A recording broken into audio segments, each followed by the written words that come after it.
Start करते हैं आज की क्लास। आज की क्लास में हम बात करने वाले हैं वैदिक पीरियड की। व्हाट इज़ वैदिक पीरियड, व्हाट इज़ वैदिक काल, वैदिक काल क्या है। सबसे पहले समझेंगे वैदिक काल कहाँ से कहाँ तक शुरू हुआ, कहाँ पर जाकर ख़त्म हुआ। वैदिक काल में हम वेदों की बात करने वाले हैं। कौन कौन से वेद चलाए गए, कब ख़त्म हो गए, किस लिए ख़त्म हो गए। ठीक है। वैदिक काल जो थे 1500 BC से 600 BC तक चलाया गया। BC का मतलब यहाँ पर क्या है, बिफोर क्राइस्ट। क्राइस्ट का मतलब क्या है यहाँ पर, ईसा मसीह के जन्म से पहले। बिफोर क्राइस्ट, ईसा मसीह के जन्म से 1500 साल पहले वैदिक काल की शुरुआत हुई। यह 900 साल तक चला। 600 BC बिफोर क्राइस्ट पर क्या हो गया, ख़त्म हो गया। ठीक है। सबसे पहले जो वैदिक काल आता है उसे हम कहते हैं Rigveda. Rigveda is very oldest Veda among all. Rigveda जो है सभी वेदों में प्राचीनतम वेद है। याद रखना, क्वेश्चन बनता है यहाँ से, सबसे प्राचीन वेद किसे कहा जाता है, ऋग्वेद को कहा जाता है। ठीक है। इसके अंदर क्या क्या चीज़ थी, ऋग्वेद के अंदर 10 मंडल थे। 10 मंडल और क्या था, 1028 श्लोक, जिन्हें हम इंग्लिश में राइम्स कहते हैं। 1028 श्लोक है। 10,600 मंत्र, 10,600 मंत्र दिए गए थे, जो रिलेटेड करते थे किससे, इंद्र भगवान से, वरुण, वाया, अग्नि और यम से। ठीक है। क्वेश्चन बनता है आपका, ऋग्वेद के अंदर क्या क्या चीज़ थी। आपको तीनों में से एक ऑप्शन दे दिया जाएगा। 10 मंडल थे, 1028 श्लोक थे, 10,600 मंत्र थे। आगे चलते। जो ये 10 मंडल थे, ये क्या थे, ये अलग अलग ऋषि मुनियों द्वारा क्या गए थे, इनका उच्चारण किया गया था। ठीक है। 10 मंडलों द्वारा की गई थी, अलग अलग स्थान पर अलग अलग ऋषि मुनियों द्वारा। यह बहुत कठिन काम है, 10 मंडलों को एक जगह इकट्ठा करना। यह किसने किया था, वेद व्यास ने किया था। ठीक है। इन 10 मंडलों की रचना अलग अलग स्थान पर अलग अलग ऋषि मुनियों द्वारा की गई। ऋग्वेद के 10 मंडलों के संकलन करने का काम किसके द्वारा किया गया, वेद व्यास के द्वारा किया। क्वेश्चन बनेगा, 10 मंडलों के संकलन मतलब इकट्ठा करने का काम, संकलन या डिस्कस करने का काम जो किसने किया था, वेद व्यास। ठीक है। ये सबसे बड़े महाज्ञानी थे। ऋग्वेद के सबसे पुराने मंडल, what is very oldest division कौन कौन से है, 2 से 7 तक। ठीक है। आपसे क्वेश्चन बनता है यहाँ से, सबसे ओल्डेस्ट डिवीज़न कौन कौन सी है, 2 से 7 तक। 2 से 7 तक, 2, 3, 4, 5, 6, 7। ठीक है। 2 से 7 तक का जितने भी डिवीज़न है वो क्या है, सबसे पुराने मंडल है। ऋग्वेद के सबसे नए मंडल किन्हें कहा गया है, फर्स्ट और 10th डिवीज़न को सबसे नए मंडल कहा गया है। सबसे मोस्ट इम्पोर्टेंट मंडल कौन सा है, क्वेश्चन आएगा, 3rd डिवीज़न। 3rd डिवीज़न, इसकी रचना, तीसरे मंडल की रचना किसके द्वारा की गई, विश्वामित्र द्वारा की गई। 3rd डिवीज़न इम्पोर्टेंट क्यों है, आपने शादी कार्ड, कैलेंडरों या आप कोई भी चीज़ लेते हो भगवान की, तो उसमें एक गायत्री मंत्र आता है जिस पे लिखा होता है ओम भूर्भुवः स्वः। ठीक है। तो तुम बरेरियम जो भी है, उस गायत्री मंत्र की, सबको पता होगी गायत्री मंत्र, शुरू से याद करते आ रहे हैं। विश्वामित्र द्वारा की गई इसकी रचना गायत्री मंत्र की। यह डेडिकेट करता है किसको, सावित्री को। क्वेश्चन बनता है, गायत्री मंत्र का डेडिकेट कौन करता है, सावित्री करती है। सावित्री क्या है यहाँ पर, विश्वामित्र द्वारा की गई। ठीक है। डेडिकेट किसको किया गया, सावित्री को। गायत्री मंत्र का यूज़ सबसे पहले, क्वेश्चन बनता है, गायत्री मंत्र का प्रयोग क्यों किया जाता है, किस लिए किया जाता है। गायत्री मंत्र का यूज सूर्य देव के लिए यूज किया जाता है। ठीक है। किसके लिए, सूर्य देव के लिए यूज़ किया जाता है, किसका, गायत्री मंत्र का। ठीक है। गायत्री मंत्र का यूज किसके लिए किया जाता है? सूर्य देव के लिए। The person who recites the mantras of Rigveda, जो ऋग्वेद का उच्चारण करता है उसे क्या कहा जाता है? ठीक है, क्वेश्चन बनेगा यहाँ से, जो ऋग्वेद का उच्चारण करता है उसे क्या कहा जाता है? ठीक है, सबसे इम्पोर्टेंट बात है, क्वेश्चन बहुत पूछा गया है, बार बार पेपर में आता है, जो ऋग्वेद का उच्चारण करता है उसे होत्री कहा जाता है, हिंदी में जिसे हम कहते हैं होता। ठीक है, जब वेदों को गद्य रूप में लिखा गया, गद्य रूप आप ये कहाँ पर जानोगे, मैं बता देता हूँ। जो वेद हैं उन्हें गद्य रूप में लिखा गया, गद्य को इंग्लिश में स्टैंजा कहते हैं। स्टैंजा आपने पढ़े होंगे इंग्लिश में किताब में, स्टैंजा को ही गद्य रूप कहा गया है। ठीक है, छोटे छोटे पैराग्राफ होते हैं उन्हें स्टैंजा कहा गया है। ठीक है, जैसे इतना बड़ा यहाँ से लेकर यहाँ तक क्या हो गया, पैराग्राफ हो गया, यही हमारा क्या होगा, स्टैंजा। ठीक है, वेदों को गद्य रूप में ही ब्राह्मण ग्रंथ कहा जाता है। ठीक है, ब्राह्मण ग्रंथ किसे कहा जाता है?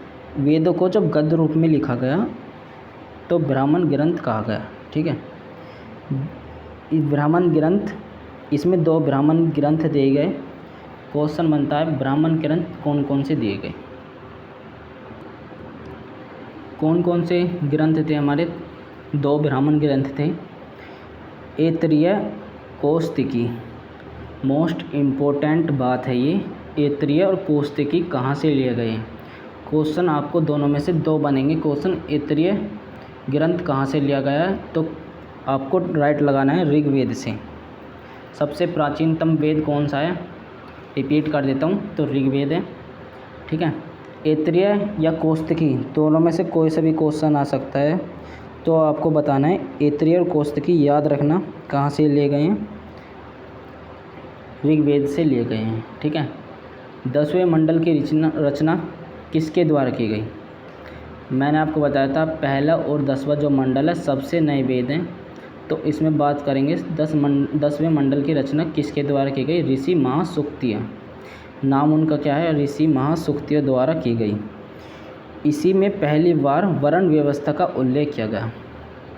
वर्ण आप जानते ही, सबसे पहले वर्ण व्यवस्था का किस में किया गया? महासूक्तियों में उल्लेख किया गया, कैटेगरी सिस्टम। ठीक है, वर्ण व्यवस्था। ये 4 वर्ण कौन कौन से थे? ब्राह्मण जी के 4 वर्ण कौन कौन से थे? ब्राह्मण, क्षत्रिय, वैश्य, शूद्र। इंग्लिश में ब्राह्मण्स, क्षत्रिय, वैश्य, शूद्र। ठीक है, याद रखना 4 ब्राह्मण कौन कौन से थे? ब्राह्मण, क्षत्रिय, वैश्य, शूद्र। आपको दोबारा रिपीट करवा दे रहा हूँ, ब्राह्मण, क्षत्रिय, वैश्य, शूद्र। चारों वर्ण में से पूछा जा सकता है ये कौन से वेद का है। ठीक है, या किसके द्वारा इन वर्णों के क्या करी गई, वर्ण व्यवस्था क्या करी गई। ठीक है, in Rigveda the river Saraswati has been describe as the holy river of Vedic period. Vedic period की सबसे पवित्र नदी सावित्री को माना गया है। ठीक है, बट यहाँ क्वेश्चन उठता है, क्या क्वेश्चन उठता है? वैदिक काल की सबसे पवित्र नदी सरस्वती को माना गया है। ठीक है, अब किसमें? प्रेजेंट में मोस्ट इम्पोर्टेंट पीरियड रिवर। ठीक है, मोस्ट इम्पोर्टेंट पीरियड, सबसे महत्वपूर्ण काल की नदी अब किसे माना गया है? इंदुज रिवर। इंदुज रिवर का मतलब है सिंधु नदी को माना गया है। याद रखना, वैदिक काल की सबसे पवित्र नदी को माना गया है सरस्वती, पर सबसे इम्पोर्टेंट जो काल है उसकी नदी को कौन सा माना गया है? सिंधु नदी को माना गया है। ठीक है, होली नदी, होली रिवर किसे माना गया है? सरस्वती को। मोस्ट इम्पोर्टेंट नदी किसे माना गया है? सिंधु नदी को। ठीक है, अब आ जाते हैं हमारा यजुर्वेद। हम डिस्कस करेंगे यजुर्वेद पर। यजुर्वेद में क्वेश्चन बनते हैं। सबसे पहले यजुर्वेद को इंग्लिश में कहा जाता है पोस्ट वैदिक पीरियड। ठीक है, पोस्ट वैदिक पीरियड में यजुर्वेद आता है, सामवेद भी आता है। ठीक है, पोस्ट वैदिक पीरियड में यजुर्वेद की बात होगी। इस वेद में यज्ञों के नियम, ठीक है, यजुर्वेद यजुर, यज, यहाँ पर यजु का मतलब है यजन, यजना इंग्लिश में।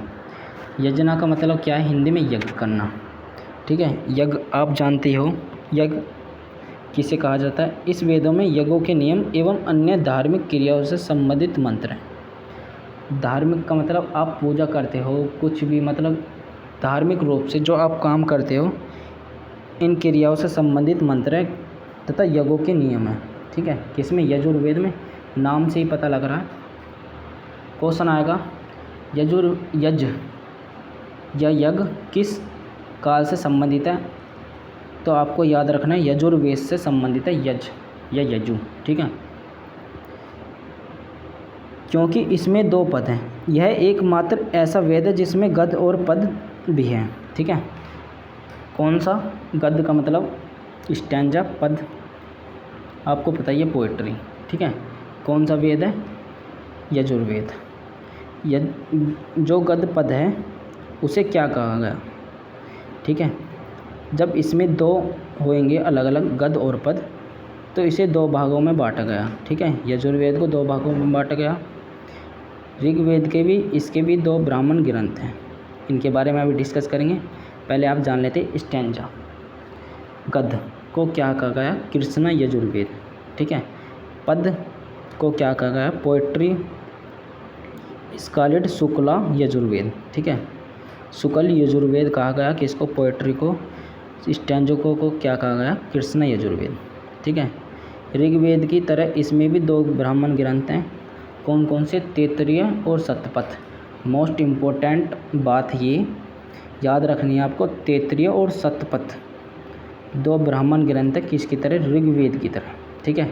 उसमें कौन कौन से थे? एक तो ऐत्रेय था और एक कौस्तुकी। इसमें कौन कौन से हैं? आप किसी कॉपी ले लीजिए, उसमें एक जगह ता लीजिए 2 ब्राह्मण ग्रंथ ऋग्वेद के ये हैं, यजुर्वेद के ये हैं, तैत्तिरीय और शतपथ। वह व्यक्ति जो यजुर्वेद का उच्चारण करता है, the person who recited the मंत्र ऑफ किसके? यजुर्वेद, वो क्या कहा जाता है? अर्धव्यू। याद रखना, the person who recites the mantras of Yajurveda is called Adhvaryu, ठीक है। जो व्यक्ति यजुर्वेद का उच्चारण करता है उसे क्या कहा जाता है? अधर्व्यू कहा जाता है। बस इतनी सी बात थी आपकी यजुर्वेद में। आप आ जाते हैं सामवेद।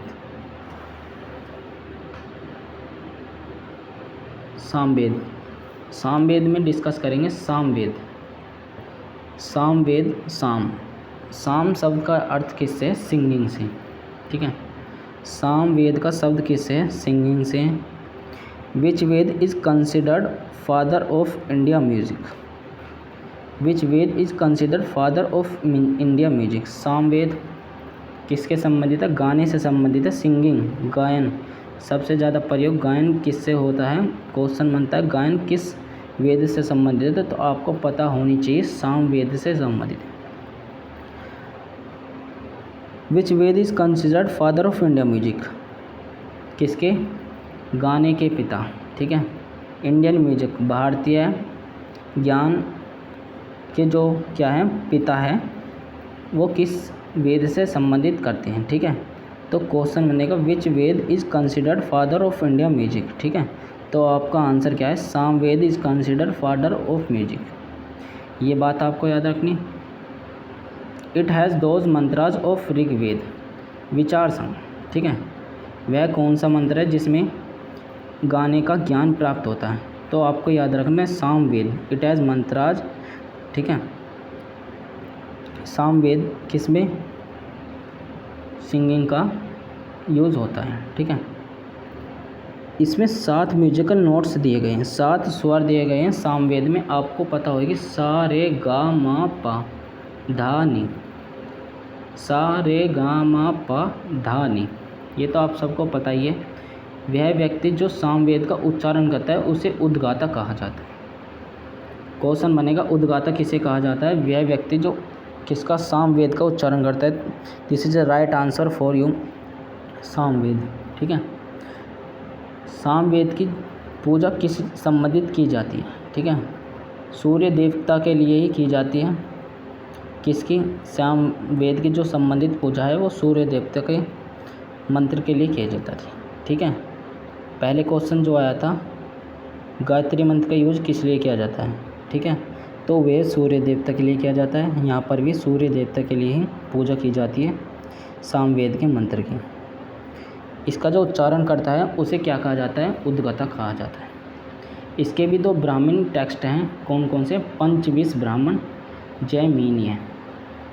याद रखना, पंचविंश ब्राह्मण और जैमिनीय क्या है, 2 ब्राह्मण ग्रंथ हैं, किसके, सामवेद के। 4th क्या है, अथर्ववेद। अथर्ववेद के लिए डिस्कस करेंगे यहाँ पर। अथर्ववेद ये बना है अथर्व से। इसका मतलब क्या है, होली, पवित्र और जादू।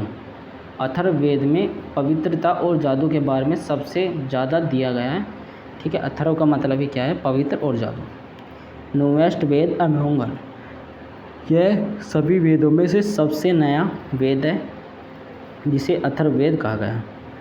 इट हैज़ मंत्र, जो इसके मंत्र है किस किस से संबंधित है, काले जादू से मंत्रित है, आपको बस में कर दिया जाएगा, हिप्नोटिज्म, ठीक है, ट्रीटमेंट से संबंधित है, रोग निवारण से संबंधित है, मैरिज विवाह से संबंधित है, आयुर्वेद से संबंधित है, ब्लाइंड फेथ अंधविश्वास से संबंधित है, ठीक है। शुरू में बताया था जादू से संबंधित है। आगे चलते हैं। अथर्ववेद, इसमें ही राजा परीक्षित को कुरुओं का राजा बताया गया। कुरुओं का मतलब ये नहीं दुश्मन को बताया गया। कुरु क्या थे, कुछ लोग थे जिन्हें कुरु कहा जाता था। किसमें, अथर्ववेद में ही राजा परीक्षित को क्या, कुरुओं का राजा बताया गया। वह व्यक्ति जो अथर्ववेद का उच्चारण करता है उसे ब्राह्मण कहा जाता है, ठीक है। किसका, वह व्यक्ति जो अथर्ववेद का क्या करता है, उच्चारण करता है, रिसाइट्स करता है, उसे क्या कहा जाता है, ब्राह्मण कहा जाता है। यह एक ब्राह्मण, इसका एक ब्राह्मण ग्रंथ है। दिस इज 1 ब्राह्मण टेक्स्ट जिसे गोपद ब्राह्मण कहा जाता है। क्वेश्चन बनेगा, गोपद ब्राह्मण किस वेद से लिया गया है, या गोपद ब्राह्मण ग्रंथ किस वेद से लिया गया है। तो आपका जो क्वेश्चन बनेगा वो अथर्ववेद से लिया गया है। याद रखनी है आपको, किससे, अथर्ववेद से लिया गया है। आज के लिए सिर्फ इतना ही, मिलते हैं अपने नेक्स्ट वीडियो में। Thanks you.